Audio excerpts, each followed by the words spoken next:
سورہ مریم در حقیقت حضرت بی بی مریم رضی اللہ تعالیٰ عنہ کے نامی پر اس کا نام رکھا گیا، اور قرآن مجید فرقان حمید میں اللہ رب العالمین جل جلالہ نے فرمایا کہ وَاذْكُرْ فِي الْكِتَابِ مریم۔ تو اس آیت مبارکہ سے حضرت بی بی مریم کا تذکرہ ہے، اور اسی سے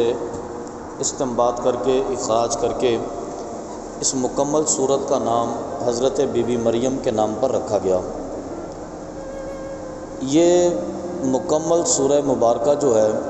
یہ نبی کریم صلی اللہ علیہ وسلم کی بعثت کے 5ویں سال میں نازل کی گئی۔ آقا علیہ الصلوۃ والسلام کو اعلان نبوت کیے ہوئے 5 سال کا عرصہ گزر گیا تھا، تو تب اللہ تبارک و تعالیٰ نے یہ مکمل سورہ مبارکہ نبی کریم صلی اللہ علیہ وسلم پر نازل فرمائی۔ اس سورہ مبارکہ کی فضیلت کے اندر ایک حدیث مبارکہ ہے، فرمایا کہ اس سورت کو جس مقصد کے لیے تلاوت کیا جائے اللہ تبارک و تعالیٰ وہ مقصد پورا فرماتا ہے۔ حدیث مبارکہ کے حوالے سے یہ بیان کیا گیا کہ اگر کسی کے ہاں اولاد نہیں ہے اور وہ روزانہ سورہ مریم کی تلاوت اس لیے کرے کہ اللہ مجھے اولاد عطا فرمائے، تو اللہ اولاد عطا فرما دیتا ہے۔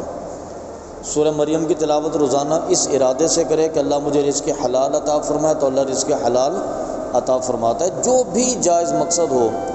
اس کے ارادے سے سورہ مریم کی تلاوت کی جائے تو اللہ تعالیٰ اس میں کامیابی عطا فرماتا ہے۔ اس سورہ مبارکہ کا ذرا پس منظر آپ سماعت فرما لیں کہ نبی کریم صلی اللہ علیہ وسلم کے اعلان نبوت کے بعد تقریباً شروع کا جو 5-6 سال کا عرصہ تھا، اس میں کفار مکہ مسلمانوں پر طنز کرتے رہے، طعنے دیتے رہے، مسلمانوں کی تضحیق کرتے رہے، معاذ اللہ جہاں پر ملتے ان کی بےزتی کرتے تھے۔ مقصد ان کا یہ تھا کہ یہ لوگ اسلام کو چھوڑ کر دوبارہ عالم کفر میں چلے جائیں، لیکن مسلمان جمے رہے اپنے دین پر، مضبوطی کے ساتھ کاربند رہے، اور جب کفار انہیں طعنے دے دے کر اور ان کی تذلیل کر کے تھک گئے تو وہ تشدد پر اتر آئے۔ اب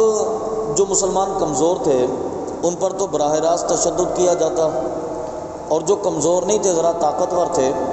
ان پر تشدد تو نہیں ہوتا تھا، لیکن ان کے متعلقین افراد کو تنگ کیا جاتا، ان کو تنگ کیا جاتا، ان کی تجارت کے راستے، ان کے مکانوں کے راستے یا ان کی کھیتی باڑی کے راستے بند کیے جاتے۔ جیسے کمزور مسلمان تھے، حضرت بلال تھے تو ان پر تشدد ہوتا، حضرت عامر تھے، حضرت خباب تھے، اور دوسرے جو غلام صحابہ کرام تھے ان کو مارا جاتا، اور جو مزدور پیشہ تھے ان کی مزدوری روکی جاتی۔ جیسا کہ ایک روایت کے اندر آتا ہے کہ حضرت خباب چونکہ لوہار تھے تو انہوں نے ایک دفعہ کام کیا ایک سردار کا، تو اس نے مزدوری کام تو پورا کروا لیا، مزدوری کے لیے بلا لیا۔ جب کام مکمل ہو گیا اس نے کہا کہ مزدوری ایک شرط پہ دوں گا کہ تم معاذ اللہ نبی کریم صلی اللہ علیہ وسلم کی شان میں گستاخی کرو اور ان کے دین کو برا بھلا کہو۔ تو حضرت خباب فرماتا ہے کہ میں اپنی مزدوری چھوڑ کے وہاں سے واپس آ گیا کہ مجھے تمہاری مزدوری نہیں لینی، لیکن میں حضور کی شان میں گستاخی نہیں کروں گا۔ تو اس طرح صحابہ کرام کے ساتھ بڑا تذلیل برا سلوک کیا گیا۔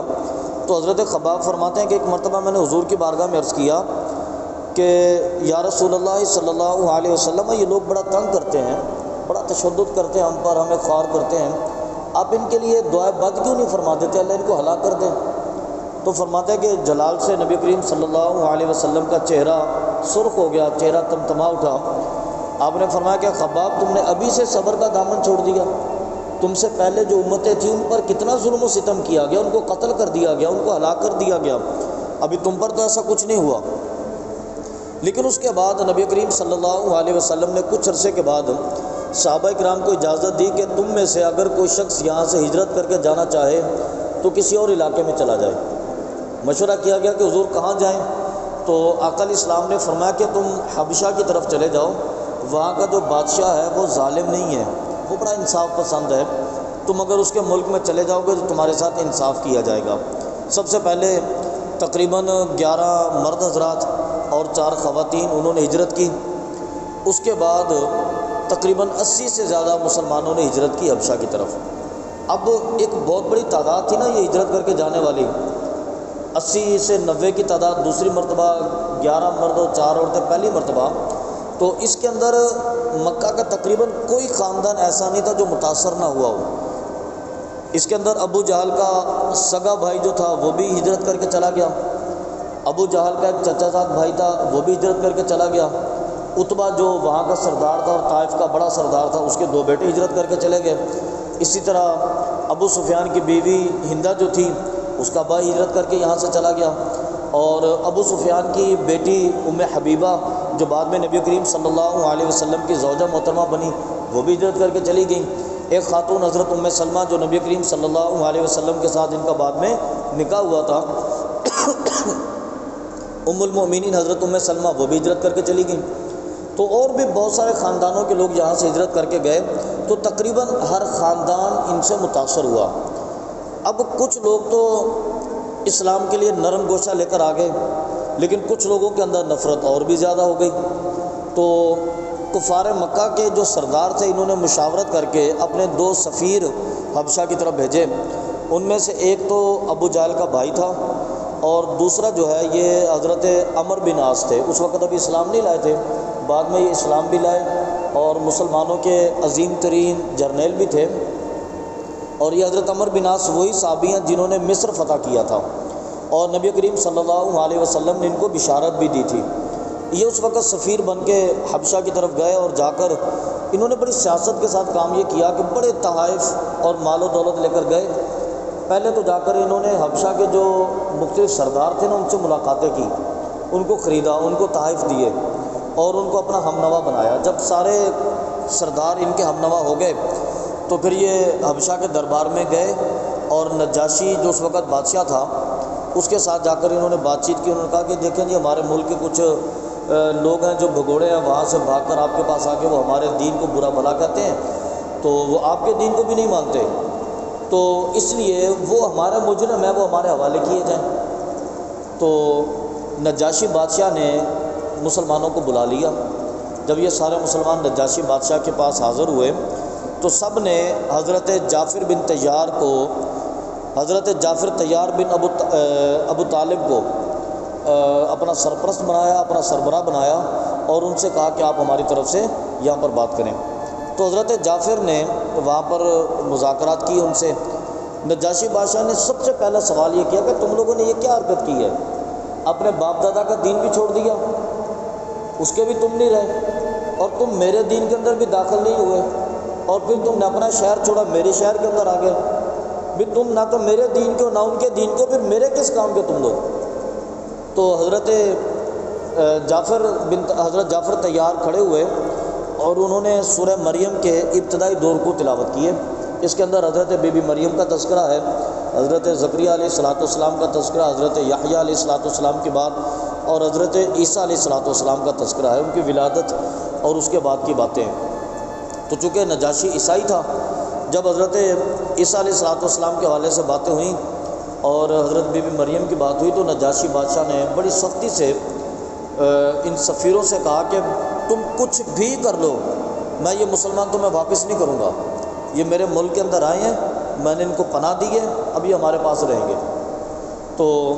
اس کے بعد دوسرے دن حضرت عمر بن عاص اور دوسرے لوگ جو تھے یہ دوبارہ نجاشی کے پاس گئے اور پھر اس کو بھڑکانے کے لیے اس سے کہنے لگے کہ ان سے پوچھو کہ مسلمانوں کا حضرت عیسیٰ علیہ السلام کے بارے میں کیا عقیدہ ہے۔ تو نجاشی نے پھر بلا لیا۔ جب انہوں نے حضرت عیسیٰ علیہ السلام کے بارے میں پوچھا تو انہوں نے اسی صورت کی پھر تلاوت کی، کچھ آیات کی، اور بتایا کہ حضرت عیسیٰ علیہ السلام جو ہے وہ ہمارے دین کے اندر اللہ تبارک و تعالیٰ کے بندے، اللہ تبارک و تعالیٰ کے نبی ہیں، اور ان کو روح اللہ کا لقب بھی عطا کیا گیا اور اللہ کا کلمہ بھی ان کو کہا گیا۔ یعنی کہ ان کے ہاں جو ایک عقیدہ تھا نا تثلیث کا، اس کا بھی ریجیکٹ کر دیا۔ وہ جو عقیدہ تھا ان کا کہ حضرت عیسیٰ علیہ السلام اللہ کے بیٹے ہیں، اس کو بھی رد کر دیا۔ آپ نے فرمایا نہیں، دین ہمارا جو ہے وہ کہتا ہے کہ عیسیٰ علیہ السلام اللہ کے بیٹے نہیں ہیں، اللہ کے بندے ہیں۔ قال انی عبداللہ، حضرت عیسیٰ نے خود فرمایا کہ میں اللہ کا بندہ ہوں۔ آتانی الکتاب وجعلنی نبیہ، اللہ نے مجھے کتاب بھی دی اور مجھے نبی بھی بنایا ہے۔ جب حضرت عیسیٰ علیہ السلام کہتے ہیں کہ میں اللہ کا نبی ہوں تو پھر ہم اللہ کا بیٹا کیسے کہہ سکتے ہیں؟ تو نجاشی بادشاہ نے زمین سے تنکا اٹھایا اور اس نے کہا کہ تم لوگوں نے ہمارے دین کے بارے میں اس تنکے کے برابر بھی جھوٹ نہیں بولا، تو ایسا دین جو ہمارے دین کے بارے میں جھوٹ نہیں بولتا، میں اس دین کی حمایت کروں گا، میں ان لوگوں کو بالکل تمہارے حوالے نہیں کروں گا۔ تو حضرت عیسیٰ علیہ السلام کا تذکرہ سورہ مریم کے اندر کیا گیا، جیسا کہ میں نے شروع کے دروس کے اندر ذکر کیا تھا نا، قرآن پاک کے تیسرے سپارے کی جب بات ہوئی تھی تو حضرت بی بی مریم کی بات ہوئی تھی، وہاں پر میں نے ذکر کیا تھا کہ حضرت زکریا علیہ السلام کے بیٹے تھے حضرت یحییٰ علیہ السلام۔ حضرت یحییٰ کی جو والدہ تھیں وہ اور حضرت بی بی مریم کی والدہ یہ دونوں آپس میں بہنیں تھیں، تو حضرت یحییٰ علیہ السلام جو ہے وہ حضرت بی بی مریم کے رشتے میں بھائی لگتے تھے، خالہ کے بیٹے تھے۔ حضرت عیسیٰ علیہ السلام اور حضرت یحییٰ علیہ السلام کے اندر عمر کا صرف 6 مہینے کا فرق تھا، دونوں تقریباً ہم عمر تھے، صرف 6 مہینے کا فرق تھا۔ تو حضرت عیسیٰ علیہ السلام جو ہے یہ حضرت یحییٰ علیہ السلام کے رشتے میں بھانجے لگتے تھے، اور حضرت زکریا علیہ السلام جو ہے یہ حضرت عیسیٰ علیہ السلام کے رشتے میں نانا لگتے تھے۔ تو جب اس صورت کے بارے میں مکمل تفسیر ان کے سامنے بیان کی گئی تو نجاشی بادشاہ نے مسلمانوں کی حمایت کی۔ اس صورت کے شروع کے 3 سے 4 رکوع کے اندر اللہ تبارک و تعالیٰ نے ان انبیاء کرام کا ذکر کیا، پھر اس کے بعد وَاذْكُرْ فِي الْكِتَابِ ابراہیم، تیسرے رکوع کے اندر جا کر حضرت ابراہیم علیہ السلام کا تذکرہ کیا گیا، اور حضرت ابراہیم علیہ السلام کا تذکرہ کر کے در حقیقت کفار مکہ کو ایک میسج دیا گیا۔ میسج یہ تھا کہ ایک وہ وقت تھا کہ جب حضرت ابراہیم علیہ السلام اپنی قوم کے اندر کھڑے ہو کر کہتے تھے کہ میں اللہ کا نبی ہوں اور تم بتوں کی عبادت کرتے ہو، یہ عبادت جھوٹی ہے، تمہیں چاہیے کہ تم اللہ کی عبادت کرو۔ تو قوم کے لوگ حضرت ابراہیم علیہ السلام کے ہو گئے تھے دشمن۔ حضرت ابراہیم علیہ السلام کو ان کے گھر سے نکالا گیا، ان کے وطن سے نکالا گیا، اور پھر حضرت ابراہیم علیہ السلام نے اپنے بیٹے حضرت اسماعیل علیہ السلام کو اسی سرزمین مکہ پر آباد کیا تھا، اور حضرت اسماعیل علیہ السلام کی اولاد صدیوں سے اس مکہ میں آباد تھی۔ یہ سارے کے سارے لوگ جو کفار مکہ تھے حضرت اسماعیل علیہ السلام اور حضرت ابراہیم علیہ السلام کے کردار سے بخوبی واقف تھے، اور یہ لوگ کہتے تھے کہ ہم ملت ابراہیمی میں سے ہیں۔ تو اللہ رب العالمین نے یہی پیغام ان کو دیا کہ تم وہ وقت یاد کرو کہ جب تمہارے جد امجد حضرت ابراہیم علیہ السلام کفار سے کہا کرتے تھے کہ تم بت پرستی کرتے ہو، میں اللہ کی عبادت کرتا ہوں۔ اللہ کی عبادت کرنے کی وجہ سے ان کو وطن سے نکالا گیا، اور ان بت پرستوں نے حضرت ابراہیم علیہ السلام پر ان کے وطن کی زمین کو اور ان کے گھر کو تنگ کر دیا، اور نتیجہ یہ ہوا کہ حضرت ابراہیم علیہ السلام کو ہجرت کر کے اپنا وطن چھوڑ کے یہاں پر اپنی اولاد کو لا کے چھوڑنا پڑا۔ اور آج سیم تم وہی کردار کہ نبی کریم صلی اللہ علیہ وسلم تمہارے اندر موجود ہے، یہ کہتے ہیں کہ میں اللہ کی عبادت کرتا ہوں اور تم بتوں کی عبادت کرتے ہو، اور تم وہی کردار ادا کرتے ہو کہ آقا علیہ السلام پر مکہ کی زمین کو تنگ کر رہے ہو،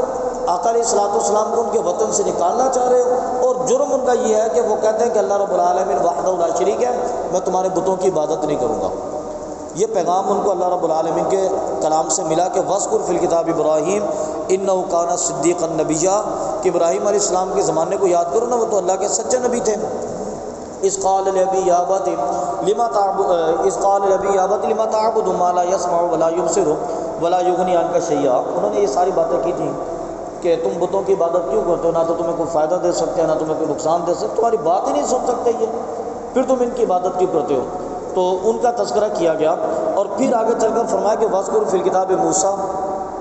إِنَّهُ كَانَ مُخْلَصًا وَكَانَ رَسُولًا نَبِيًّا، فرمایا کہ تم حضرت موسیٰ علیہ السلام کا تذکرہ بھی کرو، کیونکہ موسیٰ علیہ السلام جو ہے وہ اللہ رب العالمین کے رسول تھے،